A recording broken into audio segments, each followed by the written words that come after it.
Welcome to Agnos! This video will be dedicated to going over the regional map that I had commissioned by the artist Penanegra. So let's quickly brush yourselves up on the context of the Agnos region. Agnos is a region of the Pokemon world based off of the civilization of ancient Greece and set around 420 BC, the time of the Peloponnesian War. If you grab the shape of the Greece mainland and headland, beef them up, chuck in some extra islands with Crete down along the side, and rearrange the cities, you get the Agnos region, which gets its name from the Greek words agnosto epos, meaning untold saga, because that's what this project was initially. Just something fun I felt like doing without intention of showing it off. It also refers to the start of our trainers' journeys. A blank slate, legacies that are yet to be forged. Oh, and this map is absolutely bloody gargantuan, and that's because I wanted to give it more of an open world feel. Look, we all love Pokemon, but they've been copy and pasting the same fucking formula for decades. Legends Arceus was a good step in the right direction, but, well, they botched that game.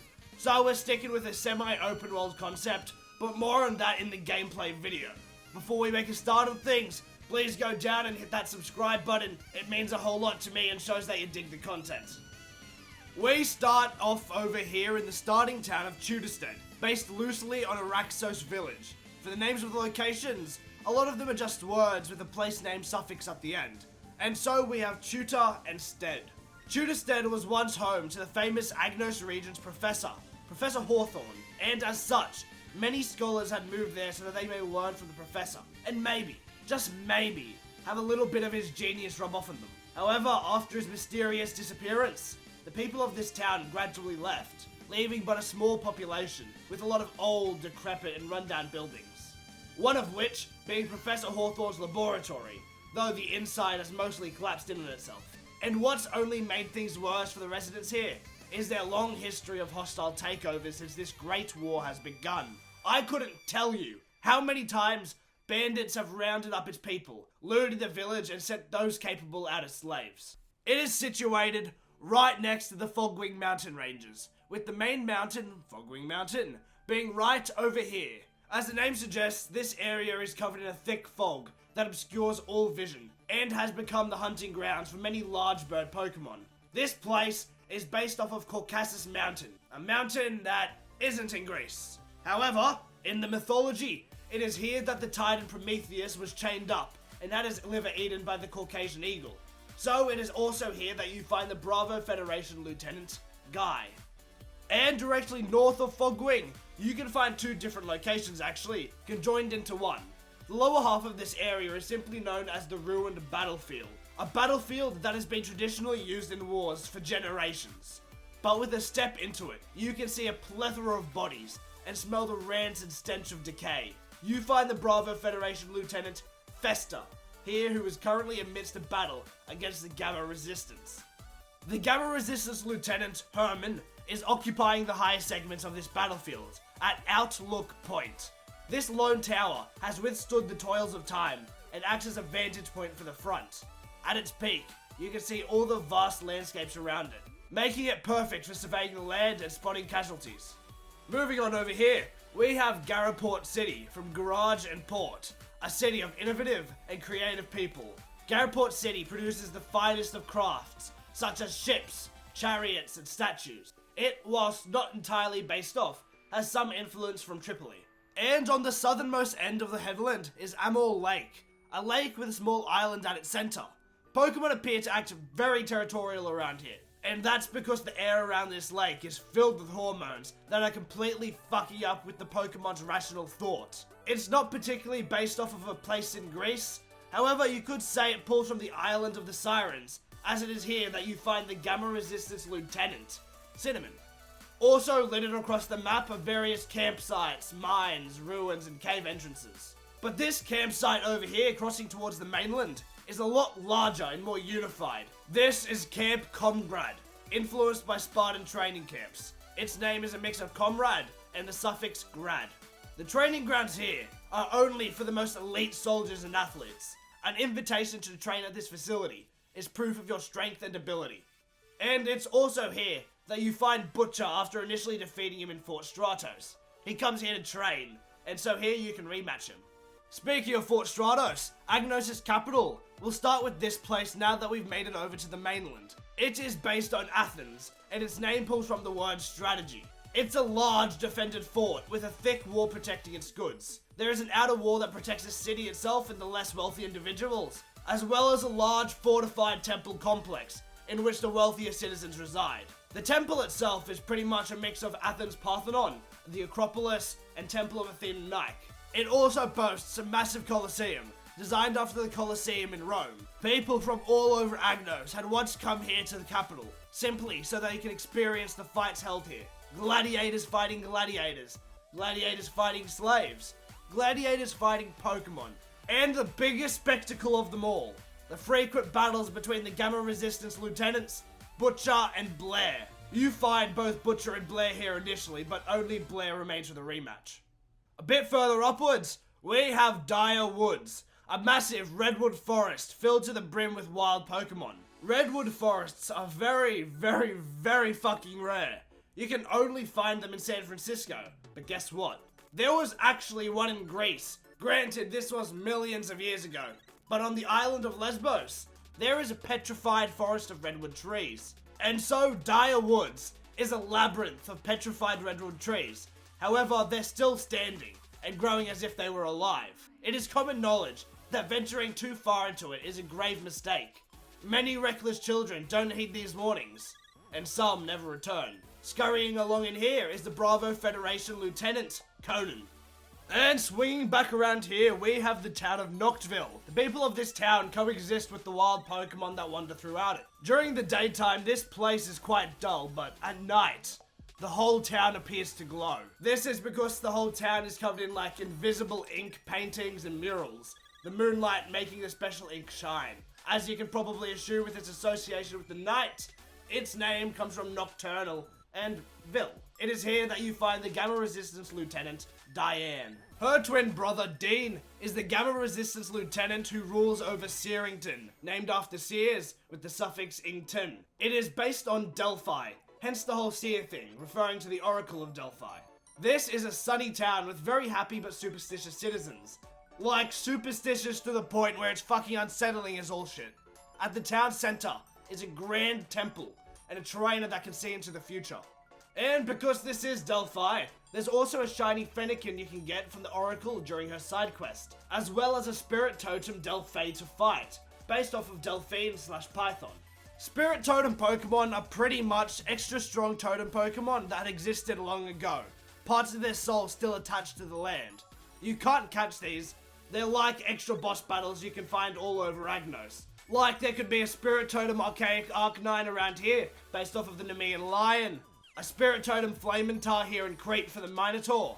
During winter seasons, you can find a Spirit Totem Cronarch over in Pickfield Farms. A Spirit Totem Cryolona in the Snowy Alps up here. And a bunch more all over the place.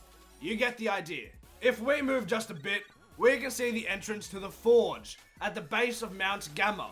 A deep cave with a magma river running throughout its center.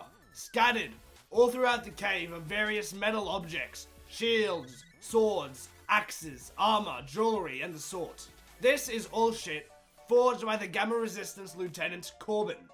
As you can see, this magma river has flowed out of the cave and has burnt down a decent sized area just to the left. We're gonna leave Mount Gamma for a tad bit, and instead we'll come to the top left of the mainland, Snowdale Village, the name pulling from the word snow and dale. It's a little snowy village that's so cold that thick fur jackets are a necessity, otherwise you'll get hypothermia. There's some snowy Alps beyond it, and here you can see your breath at all times of the day. Wandering the Alps, you'll meet the Bravo Federation Lieutenant Cole. Over here we have Cragworth Valley, based off of the monasteries of Meteora. Etymology deriving from crag and the suffix worth. Due to erosion and the impact of Pokemon battles, these large stone pillars often have boulders falling off of them, which is why people opted to live up high, out of harm's way, though they could very easily fall to their deaths. The citizens here can't be the brightest though, as they've invented an incredibly dangerous sport, Boulder Blitz. This sport entails racing while carrying boulders or rock Pokemon whilst dodging other falling boulders. The idea of this comes from the Atlas pose. The grand champion of this sport and Bravo Federation Lieutenant Mason. And moving on, we have Pickfield Farms, giant farmlands lush with fields of golden grains. The crops planted here are always growing at fucking insane rates and quality. As the town with the biggest crop yield by far, all the farmers are able to live comfortably by trading crops for money. It is here you can find the Gamma Resistance Lieutenant, Leilani. Just below Pickfield Farms are the Triplane Canyons. Triplane gets its name by smushing together the phrase, trip down memory lane, as memory is associated with the Bravo Federation Lieutenant of this area, Sora, as well as implementing the words trip and plane. They are described as towering canyons, so tall that the air is grown thin. Along its sides are waterfalls that lead to a large river at the canyon's bottom. Many trainers jump off with their flying mounts as recreation, often doing so as a way to forget about their past and live in the moment. And finally, the last location on the mainland, we're gonna circle back around to Mount Gamma, the headquarters of the Gamma Resistance. Obviously, based off of Mount Olympus, home of the Olympian gods. This acts as one of the endgame areas of the region, and inside are the Gamma Resistance generals, Donna, June, Casper, and Solomon, as well as their leader, Galvin. Mount Gamma is a strange mountain, with different environments sprawling within it. It serves as the hideout of the Gamma Resistance and is filled with electrically charged stones that give power to Galvin. And it's named after the Gamma Resistance, Gamma being the third letter in the Greek alphabet, because the Olympian gods were the third generation. Now we're gonna move down to this island of Agnos based off of Crete. The town at its northernmost end is the Swigbury Vineyards, named after taking a swig and the suffix berry, which also sounds like berry. The people here are self-sufficient in that they make all the products that they indulge in. Now, this sounds like my kind of town. Get me in there. You also find Barkus, Gamma Resistance Lieutenant, drinking here. That's all this place is. A town of fucking drunks. A town perfect for me. On the lower and central part of this island, however, you can find Lawchester, from the word law and suffix chester. It's a very prestigious town. It's very clean and very orderly. It was once in control of the Bravo Federation Lieutenant Justine, however she was democratically removed from power, though you can still find her here. Every conflict in Lawchester, big or small, will be dealt with in court, regardless of the circumstances.